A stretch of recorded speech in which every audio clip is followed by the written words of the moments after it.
Hi, welcome to Advanced Judaism for Beginners. We're continuing on the topic of BaShamayim, part 2. So our overall discussion is to what extent in the halacha process, in understanding and learning halacha, can we and do we rely on heavenly intervention, heavenly revelation, and to what extent do we say it is only the understanding of human logic per chachamim, per the sages? And starting off with that discussion, we discussed a story in the Talmud where there Rabbi Eliezer, a Tana, in his dispute with Chachamim, the other sages, in a specific halachic dispute, Rabbi Eliezer invoked few miracles to prove that his position is right, and then ultimately he brought what appears to be the ultimate miracle, that a heavenly echo came out and said that halacha is like Rabbi Eliezer, and yet the sages rejected all of those. And Rabbi Yeshua, another Tana, stood up on his feet and he said, Lo BaShamayim, we ignore this heavenly echo because the Torah was already given to us at Mount Sinai, and it gave us a rule that says, Acharei Rabim La'atot, we must follow the majority, and therefore we ignore it.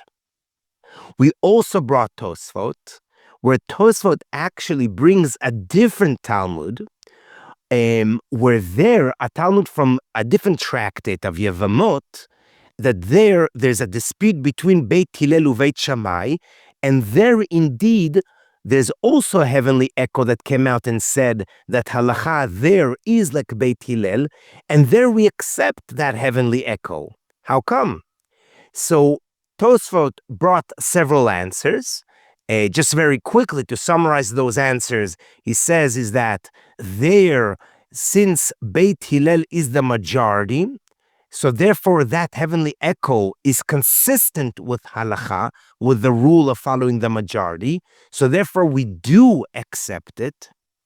And he says that the reason why we needed a heavenly echo there is because Beit Shammai were sharper, in the words of the Tosafot. So you need that extra enforcement of heavenly echo that tells you that even though minority opinion, Beit Shammai, are sharper, we still follow halacha, the rule of following the majority, Beit Hillel. And a second difference, a second factor that Tosafot brings is that in our Talmud in Baba Metzia, the heavenly echo only came out because Rabbi Eliezer invoked it. And out of his honor, to honor him, the heavenly echo came out and revealed itself. So that's why we're ignoring it. It only came for the honor of Rabbi Eliezer. And indeed, Tosafot concludes and says that regarding the rule that Rabbi Yeshua tells us that we ignore heavenly echo, that's not the case, Tosafot concludes.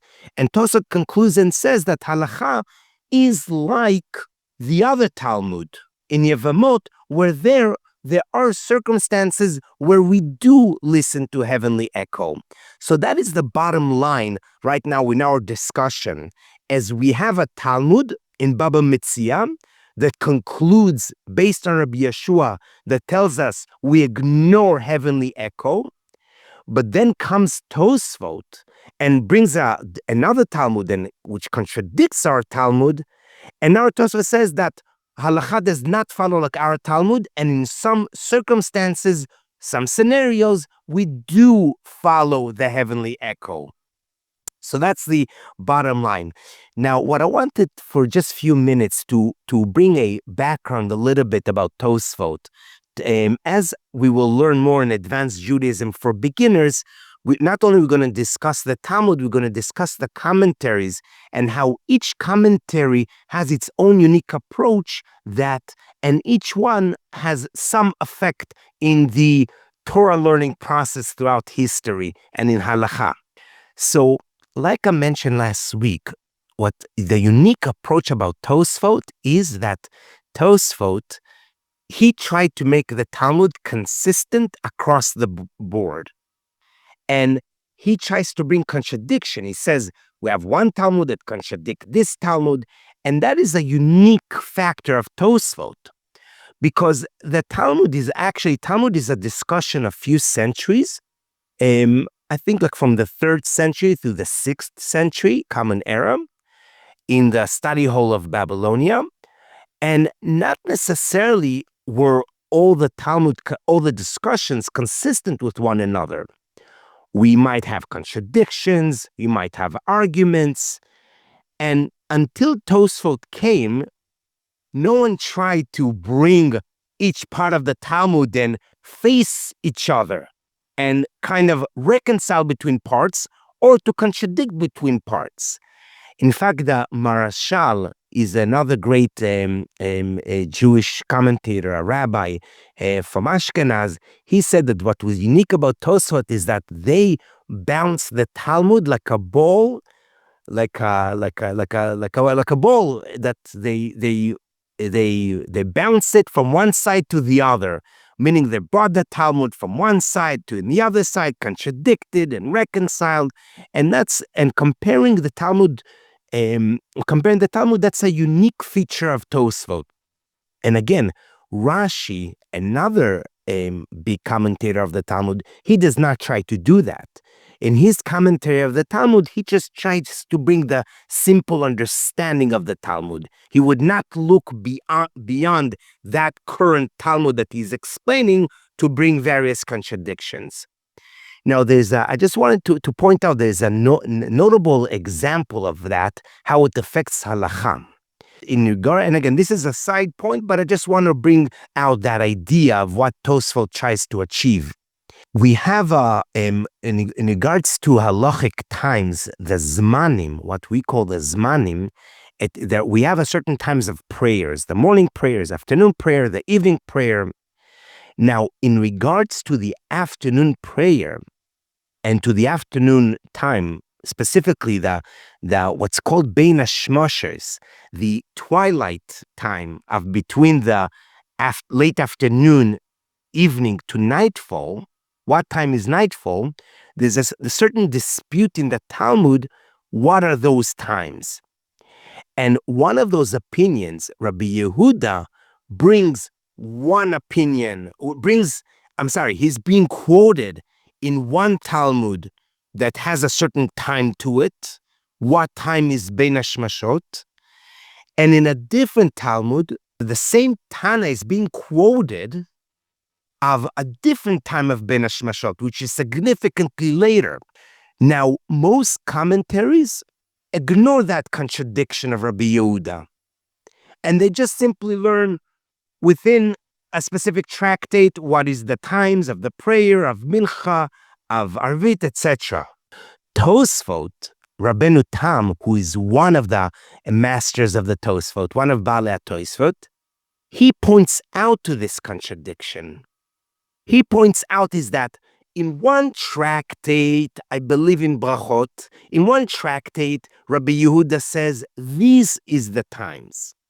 In a different tractate, again, I believe in Pesachim, Rabbi Yehuda says a different time. How is this possible, Rabbeinu Tam asks? Well, again, Rabbeinu Tam is one of the Baalei Tosafos. So, to answer that, Rabbeinu Tam brings a certain reconciliation, and he says that indeed halakha follows the other Rabbi Yehuda, which is a much later time. So based on that Tosafot, until today, you have some Jewish communities that follow Rabbeinu Tam Zman, Rabbeinu Tam time, and they'll actually pray the afternoon mincha later, they'll end the Shabbat later, based on that understanding of Rabbeinu Tam. So I'm just bringing that as an example of how Rabbeinu Tosafot understanding of the Talmud actually has a certain consequence in halakha till today. And today you can see different communities practice different times of the prayers based on that understanding of Rabbeinu Tam. Again, I just found it fascinating, and I hope you as well. So back to our discussion, and again, our discussion here, Tosafot brings that contradiction between the two Talmuds, and Tosafot indeed concludes that we do not ignore a heavenly echo outright. We do factor in, we do pay attention to a heavenly echo when it's consistent within halacha. So that was Tosafot. Today, we will continue to the next source of the Rambam, Maimonides, who lived in the same era as Baalei Tosafot. So now like this, we have a Rambam in Mishneh Torah, and there, and just a very short introduction on the Rambam, later we'll discuss some more. The Rambam again lived in the same era as Baalei Tosafot. So Baalei Tosafot were mainly from Ashkenaz. Again, the split between what we know of as Ashkenaz, as Sephardim, that we know them as of today, that split that we're familiar with, it started in the 11th century about. So there were the main rabbis and a very stronghold of Judaism in Ashkenaz, which is what's today will be the border between France and Germany. It started there. In fact, it's interesting is that the Ashkenaz language is Yiddish. Now, as we know of, most of Ashkenaz go back 2, 3, maybe 4 generations back to deep in Eastern Europe, deep in Russia, in Ukraine, in Poland, and Lithuania. Now, it's interesting that Yiddish, which is a Germanic language, it sounds much more German. It's an old German. Yiddish is much more German than it is Slavic. So how come for 90%, probably even more, of Ashkenaz Jews 80 years ago, 100 years ago, let's say, lived in deep in Eastern Europe, where the languages there are Slavic mostly? How come the Jewish language is much more similar to German? And the answer to that, because really the origin of Ashkenaz Jews come mainly more from Germany, about 800 years ago. And 800 years ago, when they started in Ashkenaz there, slowly they immigrated more Eastern Europe. As the Crusades came and other disaster to Jews came, so they moved more eastwards. But they kept that Yiddish Germanic language. So that's a little bit historical background there. Now, then among the Sephardim Rishonim of that era, Rishonim of the rabbis of that era, we have the Rambam, Maimonides. So let's read Maimonides from his book, Mishneh Torah. Let's see what he says on this topic of Lo BaShamayim. Now, there he's discussing when do we believe a prophet, when do we have a false prophet. That's the context of the discussion there. Now I'm going to read this, and let's see what it can add to our discussion.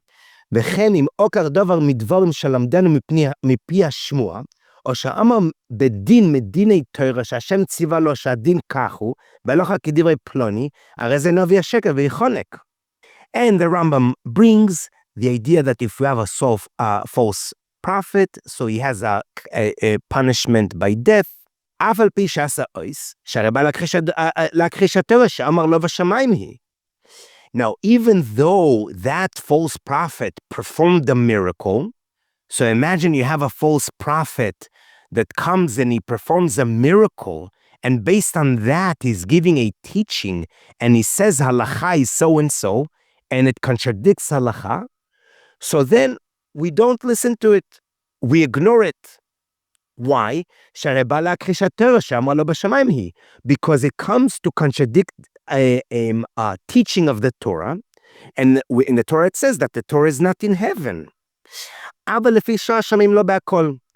I do want to say, there the Rambam brings a unique halacha, where there he says that a false prophet cannot contradict halacha. Meaning, no prophet can contradict halacha. And if he does, then you know it's a false prophet. Now, the Rambam makes an important exception that if it's suspending halacha temporarily, then we do accept it, that prophet. Again, but he first has to prove himself for being a righteous prophet. And then if he's telling us to contradict halacha, but only temporarily, then we do listen to it. And the Rambam learns this from the story of Elijah the prophet, where Elijah the prophet, to prove, in the story there in the book of Kings, to prove the Nevi'ah Baal, which there were the false prophets, to prove that they were false, he actually sacrificed on Mount Carmel. He sacrificed sacrifices. Now that was a sin, because at that point, the only place that was allowed, according to the Torah, to bring sacrifices was in Jerusalem. So how come Elijah brought sacrifices outside of Jerusalem? That was a sin. So he did that only temporarily to contradict and to prove that the Nevi'ah Baal were the false prophets. So he only did it temporarily. And from that, the Rambam learns that temporarily a prophet could contradict halacha, but only temporarily. Now, even that exception of temporary, there's one exception to that exception, which is if that prophet is telling you to serve idol worship temporarily, that you cannot do. So any other sins temporarily, we potentially could listen to that prophet. But if he's telling us to serve idols temporarily, even that we do not listen to him. Let's see that Rambam inside. When do we say that we listen temporarily to that prophet in regards to other mitzvot?